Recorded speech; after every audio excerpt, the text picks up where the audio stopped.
لڑکی کے ماں باپ غیر مسلم ہیں اور لڑکی مسلمان ہو چکی ہے، تو کیا اس لڑکی کا بھی نکاح اس کے ولی کی اجازت کے بغیر نہیں ہوتا؟ محترم ناظرین کرام، کافر مسلمان کا ولی نہیں ہو سکتا۔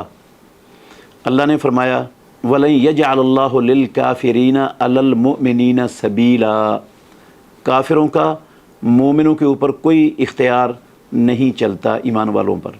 تو اگر باپ بھائی سارے کافر ہیں، لڑکی مسلمان ہو چکی ہے، جس کا کوئی ولی نہ ہو، اس کی اسلام نے اجازت دی ہے کہ اس کا نکاح حاکم کر سکتا ہے، تو یہ بچی اس کا نکاح بھی حاکم کر سکتا ہے۔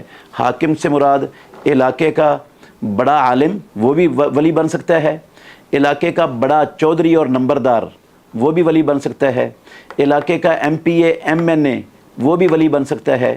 اور اگر ان میں کوئی بھی کسی سے رابطہ ممکن نہ ہو، کوئی بھی ولی بننے کے لیے تیار نہ ہو، تو پھر ایسی عورت کورٹ میں جا کر قاضی کو ولی بنا کر اپنا نکاح کر سکتی ہے۔ اس کے لیے اس کا باپ بھی ہو، بھائی بھی ہوں، سارے رشتہ دار اس کے اولیاء ہوں، تو ان کی چونکہ وہ کافر ہیں اور اگر وہ نکاح نہیں کرتے مسلمان کے ساتھ تو ان کی ولایت ختم ہے، اور اگر وہ رضامند ہیں، ولی بن جاتے ہیں، تو ان کی ولایت سے بھی نکاح ہو جائے گا۔ یہ بھی ذہن میں رہنا چاہیے۔